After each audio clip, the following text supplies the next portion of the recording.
getting to the point, but taking the scenic route to get there. This is the Bottom Line Podcast from 100.7 The Score. I'm Mike Hebert, owner of Cantex Roofing and Construction. Every day is game day, and we'll get it right when it comes to your roofing, construction, windows, and mirrors. Call Cantex Roofing and Construction today. Together, we are one serving you. Hey, what's happening? Happy Tuesday, good afternoon, and welcome. This is the Bottom Line on 100.7 The Score, 107 The Score mobile app, as well as TSportsNetwork.com. We're on television, Fox 34 News Now, as well as YouTube if you want to watch us there, or through the mobile app, or on our apps through Fire Stick, Roku, Apple TV. Lots of ways to take us in, however you've chosen to do so. We're glad that you've decided to make us part of your Tuesday afternoon. Alongside Matt Estenson, I'm WeChamp. It's been a while. Yeah, I'm like Chois the Woodman. music. Brendan Riker across the way, along with new guy Jimmy. You can chime in as well if you got thoughts, comments, questions. Bring them in on the Yates Flooring Center chat line through that 100.7 The Score mobile app, which you can carry anywhere with you, even listen in out in Ballplay, Tennessee. What's up, Matt? No, another day, man. How are you? I am ready for Saturday. It's so close. We're almost there. It's a big weekend. There's two things for me. Of course, Saturday is the official Week 1 college football for us, Texas Tech fans, right? Yeah. Friday, the new NBA 2K releases. Oh, my gosh. I thought you were going to say something like Dove season opens or, NBA 2K. Was it fake news, or did I actually see that Angel Reese is like 5 or 6 points higher than Caitlin Clark in this game, like overall rating?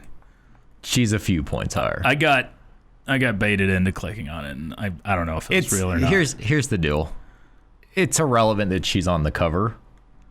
It's irrelevant that there's a WNBA player on the cover, and I don't mean that in any disrespect. It's just that nobody's buying anything of any copies because of who's on the cover. They want their own game now. And most games are digital now. That's the other thing. That's the big. Everybody complains about who's on the cover of even Madden. That is true. Saquon was on there. It's a digital copy most of the time. People just hit a button, send the $75 to PlayStation Store. They don't ever see a cover, so it's irrelevant. $75? $69.99. Golly. That's just for the standard. Oh, you're going deluxe? Middle of the pack. Okay.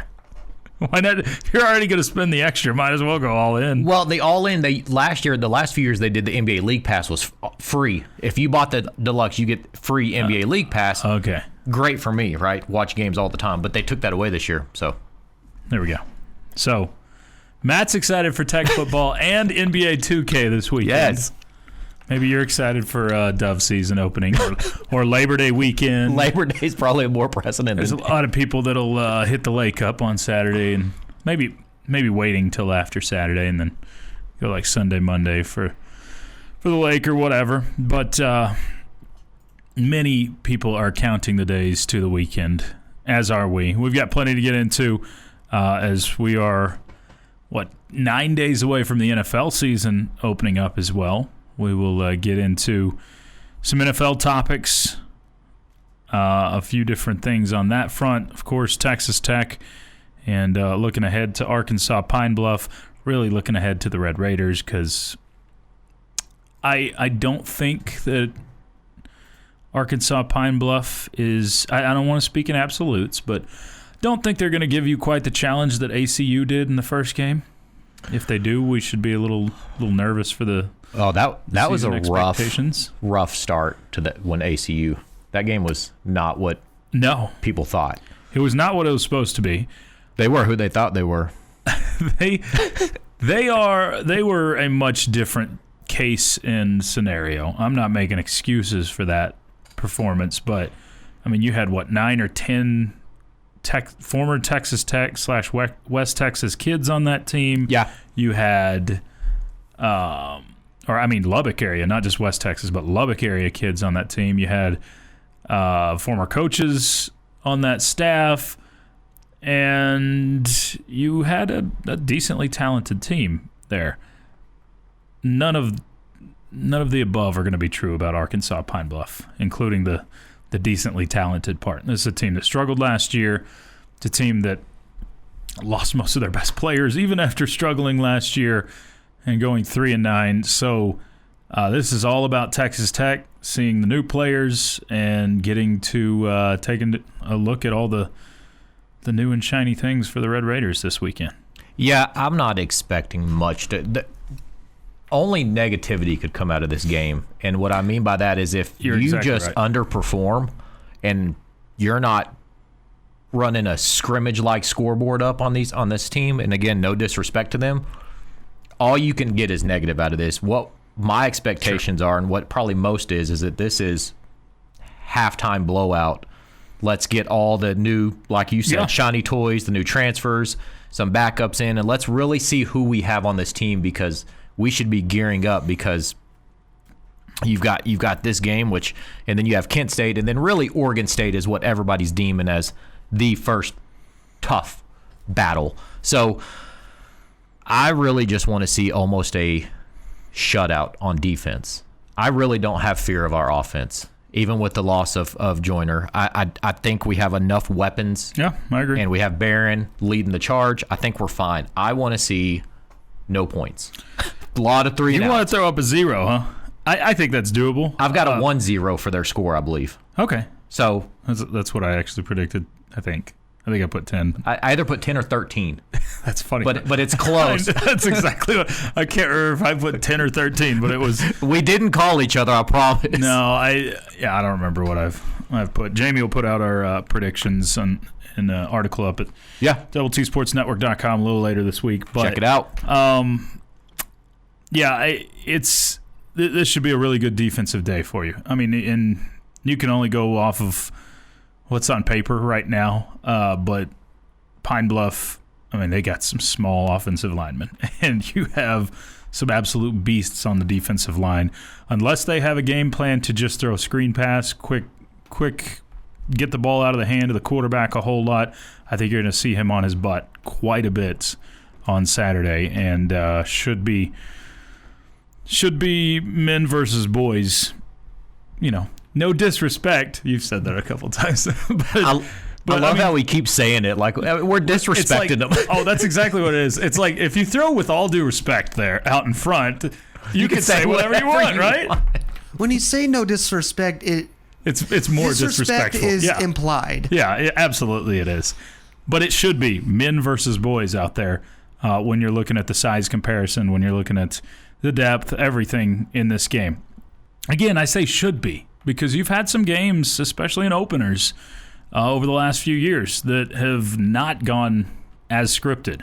2 years ago at Wyoming, jump out to a fast, I think 17-0 start in that game. God. Looks like you're going to blow them out, and then just overtime losses. Just fall asleep at the wheel. And then last year, ACU definitely didn't go how it was supposed to go.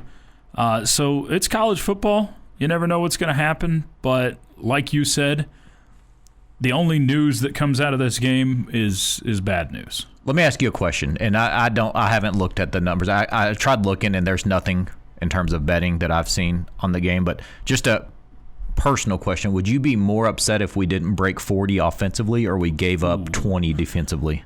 That's a good question. I will think on it. Yeah, there you go. And we'll get back to that. We'd love to have your thoughts on it as well. Which would be more disappointing, not breaking 40 offensively or giving up more than 20 defensively. We'll get to that. We've got some headlines for you coming up next as well. This is the Bottom Line all the way till 3 o'clock on 100.7 The Score. Bringing you the truth, or something like the truth. This is the Bottom Line Podcast from 100.7 The Score. Alongside Matt Estenson, I'm Chois Woodman. Jimmy and Brennan across the way handling us today. Y'all continue to chime in as we are on the, what do we call it? College football, Texas Tech football eve. 3 eves? Okay. Is it a 3-ever? 4-ever. I think I said 4. Because 3 eves would be tomorrow. Yeah. 3 eves would be tomorrow? Yeah. Right? Wednesday's Thursday, and then Friday's the actual eve. Okay. Yeah. Okay. I just confused everybody for no reason. It's a fancy way of saying Tomorrow there will be 3 days until kickoff. Today there are 4 days until I was kickoff. just trying to confuse people. Or I wasn't trying. I just did it anyway. We're getting close. We're 2 days out from seeing some Big 12 games. Pull up your Big 12 schedule, if you would. I'm curious what games in particular are you most excited about? Because we have 7 Big 12 games before Saturday gets here. It's crazy. We got a lot of Thursday night, a little bit of Friday, but we have 7 Big 12 games. So what games, Matt, are you most interested in? It can be Big 12 or otherwise. This college football weekend. This weekend, outside of obviously Texas Tech. Well, I'm nervous to pick because I was excited for Dublin, and there's disrespect given. What a trash game. It was both of them teams. It was a Big 10 I'm not game. saying that no disrespect. They couldn't catch a single ball. Those receivers, it'd be like free throw practice. I would have them receivers catching 12-yard balls all day from the machine, all day. Did you ever use the jugs machine? Yeah. Okay. But going into this week, I think Auburn and Baylor is one just because you got SEC. Answer. Yeah, you got SEC Auburn. I'm curious to see how Nebraska looks against Cincinnati. Okay. I think Nebraska takes that. I think they go into Cincinnati. I think and take they that. do too. That one's actually in Arrowhead. Sorry, yeah, that's that one's Kansas in KC. City. Okay, so it's neutral site. I think I'm with you. I think I'd go Yeah. with Nebraska on that one. The Auburn Baylor one's somewhat of a toss up, but I think I'd actually pick the underdog in Baylor. There's not a game that stands out to me besides the Auburn and Baylor one because I think I have equal ties to the Nebraska-Cincinnati one like I do Georgia Tech and Colorado. GT's projected to win that game. Yeah, that one's. But and that one's in Boulder, so Yeah. I'm curious to see. I've always been on the minority with Colorado here in Lubbock. Everybody seems to really hope they lose every game. I don't. That's fine. I'm excited to see. I think it's probably I almost went to school there, so I think there's like a Sure. small I get that. And Yeah. it has nothing to do with Colorado for me, and more to do with Deion Sanders and how things. Do you are. think people will gravitate more towards him now that his sons are gone? Well, when his sons are throwing punches in preseason games, it still doesn't help his case. I probably not, because he's still very, very polarizing. Yeah. I mean, everything he says. I respect Deion. I do think he is a better coach than I thought.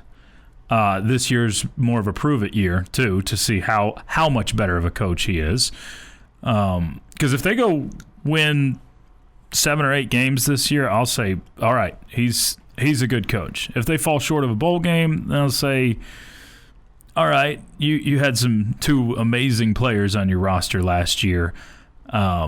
His whole career, right? I was about to think that. Did he had Shador all throughout his career, right? Travis Hunter, he recruited at that school. Yeah, one year after Shador was there. So yeah, so he's always had that. So yeah, but I also acknowledge that Deion Sanders is excellent for this league. Like the eyeballs, everything that comes with him in Colorado is what this league needs.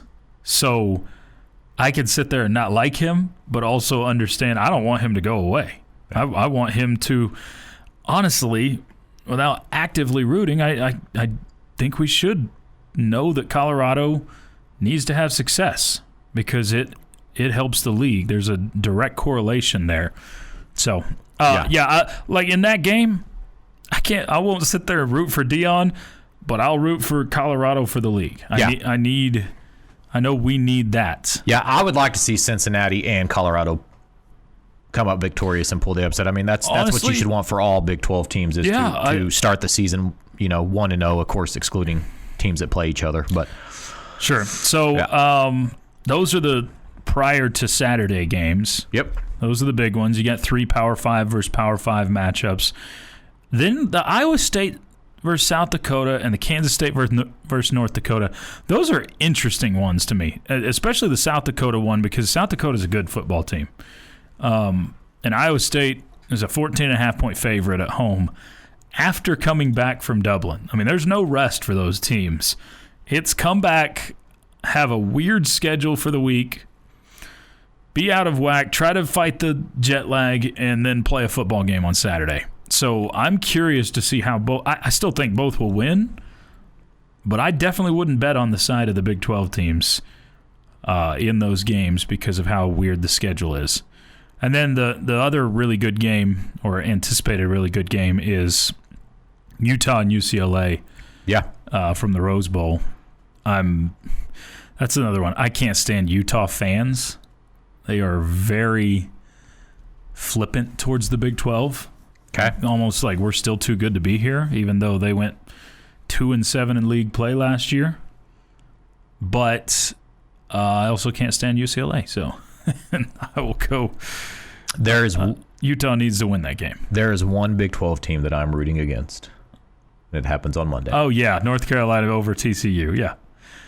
It's because you're such a big Bill Belichick guy, right? Well, no, I just can't. You are a Patriots fan, right? Yes. Okay. I just cannot stand the Horned Frogs. That is the team. I'm okay if they go winless all year, every year. The Utah-UCLA game will be good. I think Kansas State and Iowa State will rebound just fine. They're not. I think they could, but I would be, if I was a gambler, I just would be very cautious towards that game. I think I would be nervous if one of those two were my teams. I wouldn't bet, especially on Iowa games. State. I think that they do win, though. Not maybe close, but I think they win. I think Kansas State will come out a little fired up after last week. I think Iowa State, you could absolutely see a sleepwalking performance. I still think they'll win. Yeah. I don't know they'll cover. I don't know they're winning. Who is your Big 12 upset this week? Who is the team that you think is on upset alert? Because there's a lot of... You could probably make the case that you should be undefeated with the exception of a few games that are some coin flip games. Right? On upset alert... And I don't throw Nebraska and Cincy and Georgia Tech, Colorado, and then, of course, the Utah-UCLA, because I do think those are 50-50 games, and Utah's favored anyways. Yeah, TCU is technically a favorite over North Carolina on the road. I guess the one that would be, because most teams are playing FCS opponents, I guess it would be Iowa State this week. I think they're the ones. I'm with you out there. I mean, I think they'll win, but Arizona losing to Hawaii wouldn't be shocking either. Well, Arizona's pretty heavy favorite. Hawaii beat Stanford last week in Hawaii. If Hawaii won in Tucson, and Brent Brennan, has he had a stint in Hawaii? No, he just always wears leis because he's got a bunch of Hawaiian players. It's weird. I mean, that's just a weird thing. I don't know. Yeah, maybe I'm being culturally insensitive there. Someone asked, how many Big 12 or Southwest Conference championships does Tech have? Not enough. 0 on the Big 12 front. Looking to play in your first Big 12 championship game this year. But the Big 12 has featured a new champion each of the last 5 years, or a different champion, I should say, each of the last 5 years. Mm-hmm. Make it 6 in a row. Why not? Okay. I think it very well could happen. Shows the parity of this league over the last 5 years, and I think that parity's not going anywhere.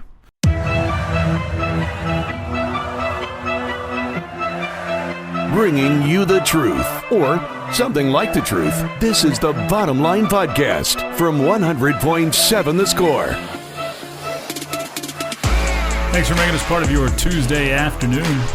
It's the Bottom Line on 100.7 The Score and 107thescore.com. Chois Woodman, Jamie Lent, here in the First United Bank studio. You'll keep those comments coming in on the Yates Flooring Center chat line. Got a couple of things we'll get into here. How about let's head out west to Las Vegas, Jamie, because I know that's your favorite place. Okay. Is that your least favorite vacation destination? Trying to think of places that you would... That I would want to go to less. Yeah, think of a place you'd... Boston? No, I'd like to go to Boston. I've never been. I'd like to go there. Oh, yeah, you definitely need to go. Uh-huh. Is there anywhere in America? I want to go to the Cape, actually. Just cruise through Boston. Is there anywhere in America that's like considered a vacation spot that you would choose? No, I think that lower would than be Vegas. I think that'd be lowest on my list. Okay. There's mountains there. You just didn't try to climb them. Yeah, but not in Vegas. Okay. Anyway, so some odds that have come out in the last couple days. How about this? NFC East exact order finish. NFC East exact order finish. What do you think Vegas says is the most likely finish? 1, 2, 3, and 4 this season in the NFC East. Mind you, surely it's Eagles, Commanders, Cowboys, Giants. Nailed it. On the mark. 13-4 odds that it finishes that way. Mind you, we have not had a repeat champion in 20. I think we're on 22 years now, which is still the craziest stat. It's going to continue when the Cowboys win this year, not the Commanders. Commanders, Eagles, Cowboys, Giants is second. There's so many different possibilities, but you have to scroll down a ways before you even find the Cowboys as the first place finisher. I think there are 7 different possibilities until you find the Cowboys as the first place finisher at 18-1 odds. It's Cowboys, Eagles, Commanders, Gigantes. And then the least likely finish, according to Vegas, 250-1 odds. New York Giants, Dallas Cowboys, Washington Commanders, Eagles. Just flip fourth. it. Yeah. Yeah, not too surprising there. They also have... what scenario does it take for the Eagles to finish 4th in that division?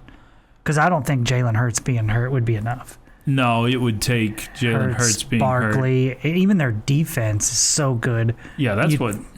And Nick Sirianni kind of going into a funk like he did. I mean, I don't know what happened at the end of, 2 seasons ago? Yeah. Yeah. I don't think he lost the team necessarily, but it was just a weird feel. Yeah. It was a weird feel at the end of that season. So it would take something along those lines for them to finish 4th, because they finished 3rd that year. It wasn't pretty. I don't know. They were bad at the end of the year. They definitely crashed and burned, and they were good at the didn't they start like 10-0 beginning of that season? Yeah. Yeah. It was definitely unexpected. So, what else is out there, Jamie, is first coach fired odds in the NFL. They've posted these recently. Any guess at who's at the top of this list to be the first coach fired?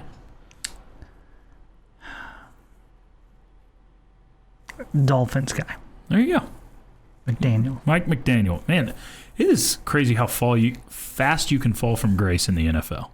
Yeah, I'm trying to think. He was such a popular dude 2 years ago. Yeah, I'm trying to think of a team that thinks they should be good, but they haven't been good. You know, it's kind of Cowboys, but you already have a first-year coach. You're not going to fire him in 3 games in or something. Schottenheimer's way down the list, as you would expect. Mike McDaniel's 2-1 odds, so pretty high odds there. Brian Daboll at New York is second, 4-1 odds. He's a classic example of a guy who is a great coordinator and cannot do it as head coach. Does not seem like he can. Shane Steichen? I don't even know how to say the name. I think it's Steichen. Steichen, the Colts guy. Canales at Carolina. Stefanski. How's he not higher there? He's 4th. Stefanski with Cleveland. Jonathan Gannon, Arizona. Couldn't have told you he coached there. Zach Taylor, 9-1 at Cincinnati, and then there's a big drop-off after that. Is the Arizona coach the one that looks like Murr off of Impractical Jokers? You watch that show, Brennan? It's been a while since I've watched Impractical Jokers. It is him, yes. Without the hat, definitely looks like him. I think the biggest torture that you could give me would be make me go on vacation to Vegas. With those guys? And then I had to hang out with those guys. Oh my gosh, that would be amazing. Do you watch the show? No, I mean I see the promos when I'm watching this whatever station that is. I don't even know. True TV, I think. I'll see the. So you see him once a year when the NCAA and all I can tournament's on? all I can think about is Clint. That's what it is. It's Clint. It's Clint in the office. Clint needs to be the fourth guy. Yeah, I mean, Because they got rid of him. Doing dumb things to annoy people. Amen. I was talking about the show, not Clint, but he fits the bill. Wow. He does. And then last thing from out west, the first coach fired in the Power 4 for college football. That list has been updated.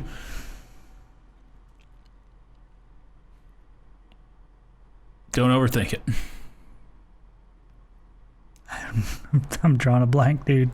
Think Big 12.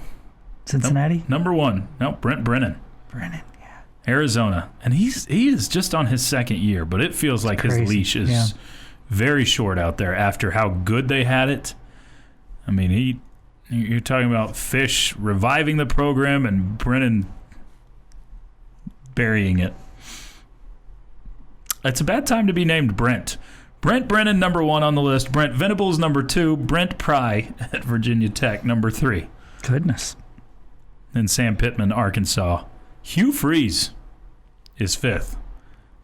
He's flirting with some fire because the whole 3-coordinator, 3-quarterback thing doesn't sound like a great recipe for success. It's out there. I am definitely rooting for Auburn to lose the first game. I'm not going to say I'm rooting for Baylor, but yeah. Scott Satterfield is 10th. 10-1. He's 6th on the list. So 2 Big 12 coaches make that 3 inside the top 10. Mike Gundy's at 12-1. And then you have to scroll down.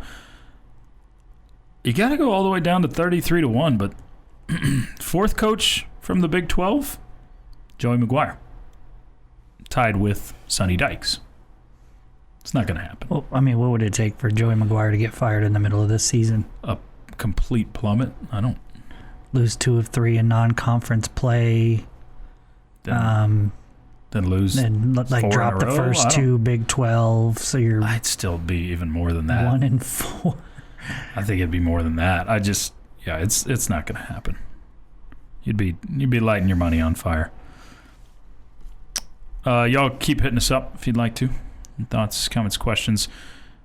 People guessed right on McDaniel. Stefanski should be up there. Yeah. Someone says, I was walking my dog. We don't have sidewalks, and so I stepped on a yard to get out of the way while cars passed. While we stopped, my dog was sniffing around, not relieving itself, and a lady who lived there turns into the driveway and yells, "Next time, have your dog pee in its own dang yard." Oh, goodness. I said she didn't, and she said something else. So for a month, every time my dog would go defecate on the walk, I'd dump it on the lady's yard. I got no issues with that. I've got no issues. That's some serious revenge. Someone says, I was annoyed ESPN was reporting Taylor and Kelsey's engagement. Since they're a sports page, that's supposed to cover sports.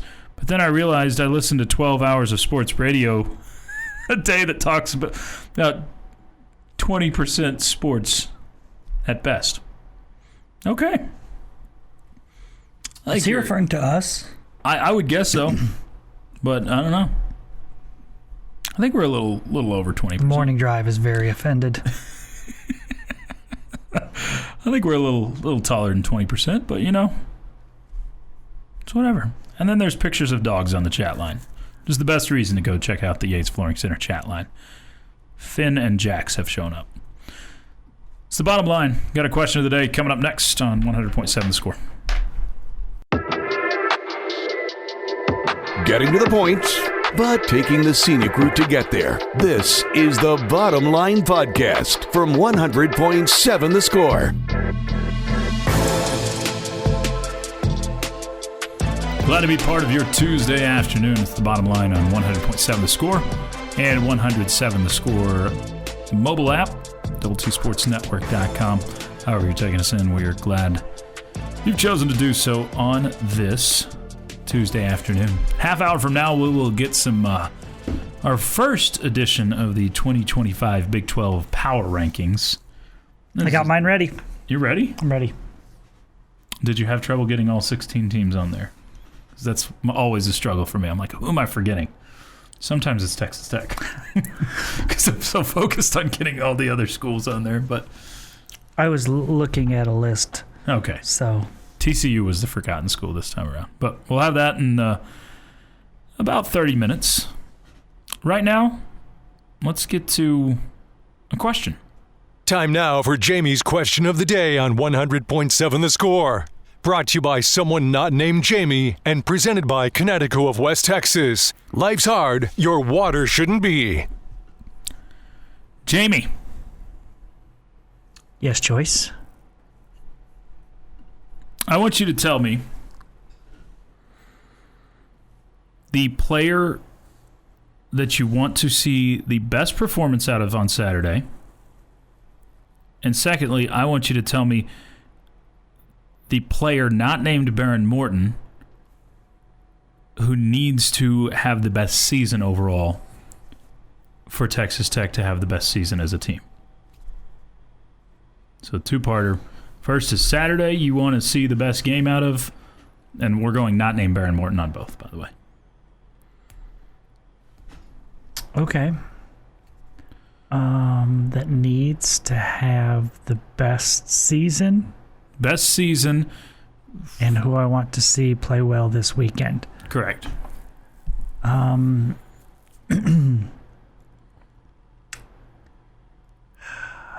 think I am going to go with a running back. On Saturday. On Saturday. Okay. So give me... Which one do I want to go here? Give me Jacoby Williams. Is who I want to see play well on Saturday. Okay. I want to come out of the game feeling confident in our run game. And I know you can't be completely confident because it's against Arkansas Pine Bluff, but you could be disappointed. Sure, you could. So I don't want to do that. Yeah.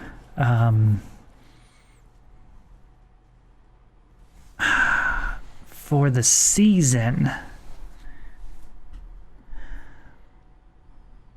and it can't be Barron. Can't be Barron, because I think that's the free space. So if Barron goes off this year, I think your team is going to be pretty darn good. It'll be really, really boring today. Howard Sampson. I don't think that's boring. If he has the best season out of your entire team, then that should help Barron. That should help your running game. It'll help everybody out. Yeah. It's hard to answer an offensive lineman because you always want to group it together, but I mean that's the most important offensive line position. Because it's still possible the rest of the offensive line stinks and he's a superstar. It's possible, sure. And you're not good. Sure. It's a possibility. Yeah. I think it's I narrowed it down to one player on each because I think it is not easy to pick one since there's so many to pick from. I think I feel more confident about more guys on the defensive side of the ball, so I didn't go there. Okay. That's fair. I'm going to double dip on the defensive side of the ball, specifically with the line, and I'm going to go with David Bailey. As far as this Saturday goes, we've talked about it all offseason long, how you expect him to be a dominant force on your line and getting to the quarterback and causing disruption. I'm hoping we can see a lot of tackle for losses and at least 3 sacks from David Bailey against that Arkansas Pine Bluff front. And then as far as the season goes, need someone to set the tone defensively for you, and he's a guy that can do that. When everything starts up front with the battle in the trenches, David Bailey should be and will be one of your guys to get it done all season long. So he's your X factor on defense, and if he's your best player throughout this season, especially on the defensive side of the ball, you should be winning football games, and a lot of them. All right, I'm going to cheat a little bit on the Saturday one, even though this is my question. You already know what happened? Yeah. Yeah, I saw the script. Saw the script. No, I want Leighton Stone to have the best game on Saturday because that'd be fun. That means you've already taken care of business if he's in and having a big game. That's somewhat of a joke, but that would be fun. I'm on the defensive side as well. I would pick, just to be different, I had David Bailey down there, but I'd go Romello Heights. Either one of those edge rushers. I want to see that pass rush that we've been so highly anticipating. And this shouldn't be a very good offensive line. It's a pretty small offensive line that big guys should be able to take advantage of. So, yeah, that's what I would like to see. And then David Bailey is the answer for the season for me. And I think it's twofold because I think a pass rusher can affect an entire defense so much, an entire team.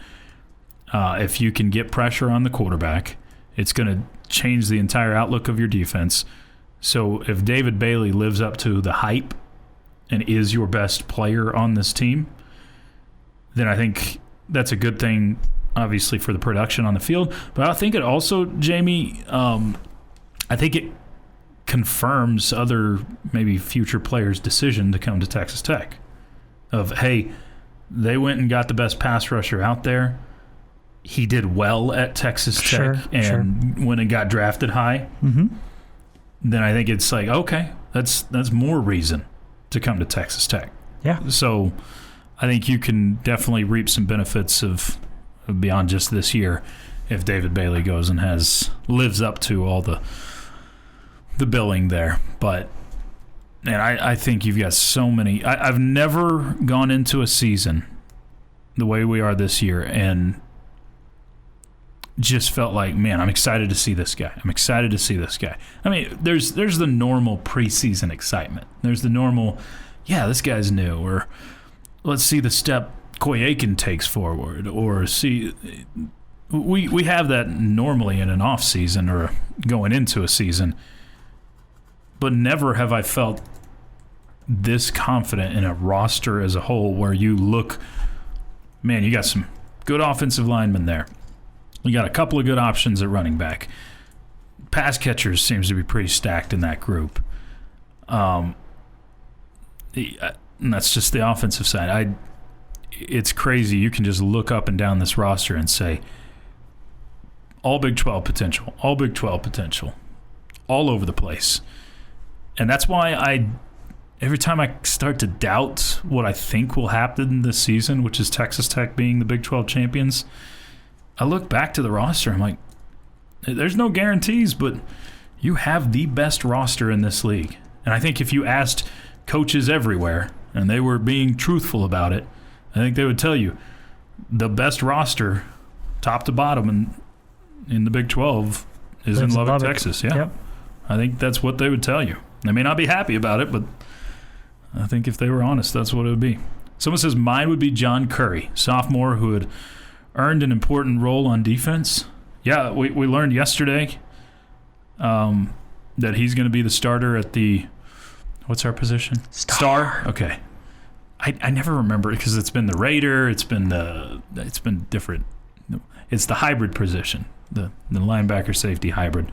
Should have changed it from the Raider to the Power. Oh, that'd be good, actually. Would have been fun. The Power position. But Curry's going to start at Star. Part of that is because of some injuries with Dingle and McCarty, but also part of it is he's earned that spot. So I'm excited to see Curry, the hometown kid, get his opportunity as well, because it does seem like he's forced his way onto the field. So that's a good one. You can tell us who you want to see have a big game or who you're most excited to see on Saturday as well. We will bring you a dad joke, maybe two, coming up next. It is the Bottom Line on 100.7 The Score. Bringing you the truth, or something like the truth. This is the Bottom Line Podcast from 100.7 The Score. It's a Tuesday afternoon with the Bottom Line. Got about a half hour left with you on 100.7 The Score and the 100.7 The Score mobile app.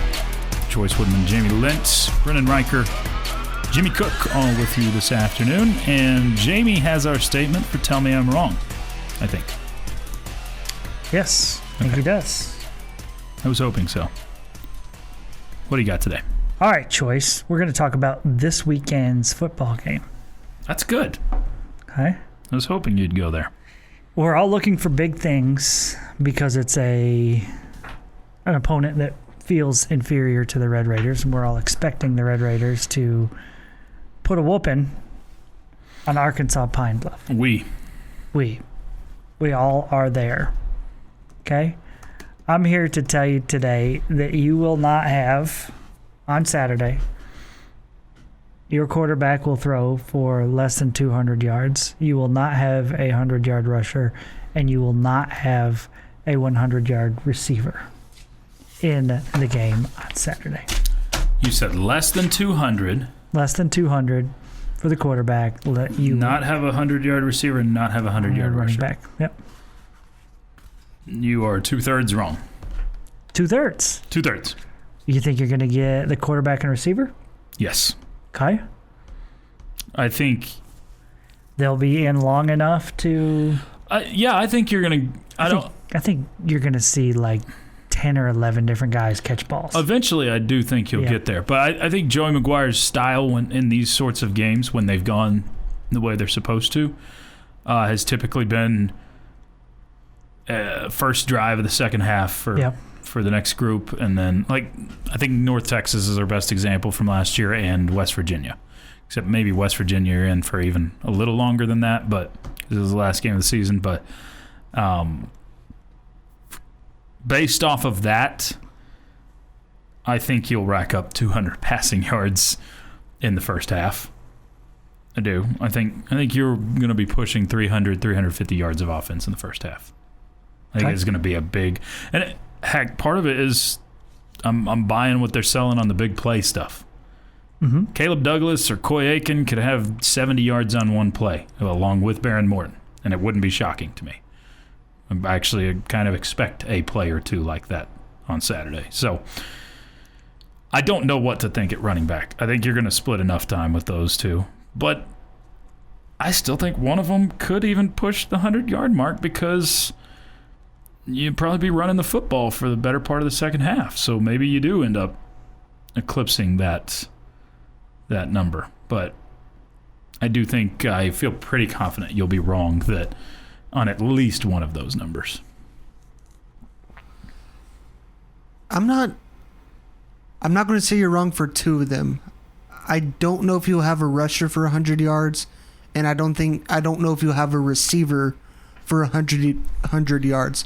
Just because you're going to have so many people in and out of this game, right? You're going to have a lot of different personnel getting some touches, whether it be the receivers, some backs. It's going to be very hard to get to 100 for those. Whether it be Baron Morton in or whomever into the game, one of your quarterbacks is going to get to 200 yards in this game. I feel confident in that. But with how we expect Tech to dominate this game, then you quickly get some 2s and 3s in so they can get some reps. It's going to be hard to get to a 100-yard rusher or a 100-yard receiver. But I think the more likely probability is that you could get a 100-yard receiver. I think that would be the most likely of the three things. I don't know. Morton getting to over 200 Two's by not half a big turn. number. Yeah. Two's not that's a big possible. number. Yeah. That's possible. I would actually place that one as the top one. I'd list them in order of what you said. 1, 2, and 3 on likeliness. When it comes to the running back, someone says running back over 100 is a lock, no backups. Well, if you believe what the coaching staff is telling you, your backup is just as important as your lead guy, whoever that is. Jacoby Williams or Cam Dickey. I mean, they're kind of talking like they'll have like a true split of time. I think it'll be about 60-40, personally. Without having a clue on the game plan or moving forward. I do think your next guy, Adam Hill, will get some run too, because this is a game you want to see him in there to. That's one of the guys I'm anxious to see. Yeah, I want to see what he can do. And, yeah, it's against Arkansas Pine Bluff, but you need him to show you what is going to happen if you have any injuries in front of him. Mm-hmm. So I'm with you. Adam Hill's one of the guys that I'm most excited to see, partially because of the high school legendary status he has. And the other part, he's what a mini Mike Allstott. Yeah, and he's got the potential to help you. Yeah. I mean, Adam Hill, I'm not saying that this will happen, but he could turn into your short yardage back. Mm-hmm. He's a huge guy that does have speed. So 245 pounds at running back is not a commonality, even at the Power 4 level. Not a little guy. So I think he's one I'm excited to see. But I think you're going to have a good offensive day. I mean, Jamie, I know you can't compare to other games and it always be accurate. But I do keep looking back at this Arkansas game from a season ago, Pine Bluff versus Arkansas. And you know how many times Arkansas had the football in that game? How many times? They had it 10 times. They scored 70 points. 10 touchdowns. 10 times, 10 touchdowns on offense. Again, last year to this year, and they were what, 3-9 last year? They were 3-9 last year. And once again, Arkansas went on to lose the next week against Oklahoma State, who was dismal. Not very good.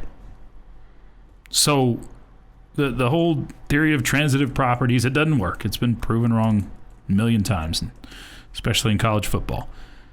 But that being said, this is a game that I think your offense is going to have some success in, because I just don't think the opponent stacks up. This isn't a game against Houston Baptist of a few years ago or even ACU from last year. I think you're going to have some good offensive numbers in the first half. I wouldn't be surprised to see you post close to a 50-burger in the first half. But we'll see. Maybe it's a struggle. Maybe it's just meshing everything together. There's a ton of new to go with it. Someone says, I bet you I'll get to a burger before the kickoff. You think so? I guarantee it. Okay. Oh, they do have burgers up there, don't they? That's pretty common. Someone says, I expect to score on the first play. I think we break 200 and 100 in the air. First play. That'd be fun. Micah Hudson bringing the opening kickoff back for a score. We're talking about legend. We're talking about high expectations. I expect to score on the first play. Well, when you read it and you said, I expect to score on the first play, I expect 200, I was like, points? 200 points, yes. 200 and 100 in the air. I think both wide receiver and running back go over 100. Okay. And definitely go over 200 in the air for Morton. So you're saying Jamie's wrong on all three accounts. Yeah. Yeah. I think if you would have set those... 300? I think Barron number would be 250 would be the one where I have no idea what... I mean, there's always player prop lines and stuff. I'd be curious to see what his is for Saturday. I think you're going to see both running back or maybe two running backs... Yeah. In the 70 range and another in the 40 range or something like that. So you're going to have plenty of rushing yards. I just don't think you're going to have one of them in this game get all the large majority of the carries. I think it's more likely with a wide receiver because, like you said, Caleb Douglas could have 3 catches, but one of them was for 78 yards and a score. Yeah. And suddenly... change the numbers. Yeah. I do... one area that could... help your cause out is if you have a special teams touchdown. If you have a defensive touchdown, then it takes an opportunity away from the offense that in the first half or so that may. And I'm not going to predict it, but I definitely wouldn't be shocked if you have a special teams or defensive touchdown on Saturday. Expecting some big things out of both of those units. This has been the Bottom Line Podcast from 100.7 The Score. Go to 100-7thescore.com for more from the Double T Sports Network.